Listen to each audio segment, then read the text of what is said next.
ভারতে অবৈধভাবে অনুপ্রবেশকারীদের জন্য প্রতিটি রাজ্যে ডিটেনশন সেন্টার বা আটক শিবির তৈরির নির্দেশ দিয়েছে দেশটির স্বরাষ্ট্র মন্ত্রণালয়। তবে বাংলাদেশ, আফগানিস্তান ও পাকিস্তান থেকে আসা সংখ্যালঘু সম্প্রদায়ের জন্য বিশেষ ছাড়ের ঘোষণা দেওয়া হয়েছে।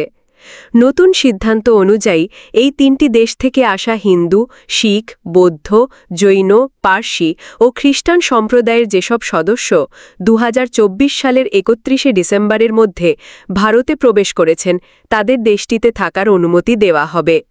এজন্য তাদের কোনো বৈধ পাসপোর্ট বা ভ্রমণ নথির প্রয়োজন হবে না।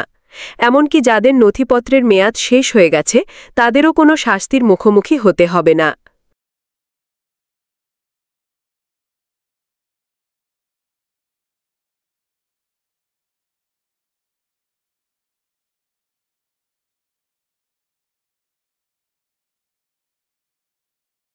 শুধু তাই নয়, নতুন এই আইনে আরও বেশ কিছু ছাড়ের ব্যবস্থা করা হয়েছে। স্থল বা আকাশপথে ভারতে আসা নেপাল ও ভুটানের নাগরিকদের জন্য ভিসা বা পাসপোর্টের প্রয়োজন হবে না, যদি না তারা চীন, হংকং, ম্যাকাও বা পাকিস্তান হয়ে আসেন। এছাড়া ১৯৫৯ থেকে ২০০৩ সালের মধ্যে বিশেষ অনুমতিপত্র নিয়ে ভারতে প্রবেশ করা তিব্বতীদের এবং ২০১৫ সালের ৯ই জানুয়ারির মধ্যে ভারতে আশ্রয় নেওয়া নিবন্ধিত তামিল শরণার্থীদেরও একই ছাড় দেওয়া হয়েছে। তবে আইন লঙ্ঘনকারীদের জন্য কঠোর শাস্তির বিধানও রাখা হয়েছে।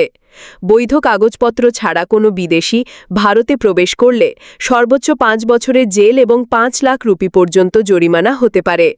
ভিসার মেয়াদ শেষেও ভারতে অবস্থান করলে বিভিন্ন মেয়াদে ১০,০০০ থেকে ৩ লাখ রুপি পর্যন্ত জরিমানা করা হবে। পাশাপাশি অবৈধ বিদেশি নাগরিকদের সহায়তা করলেও একই শাস্তির আওতায় আনা হবে।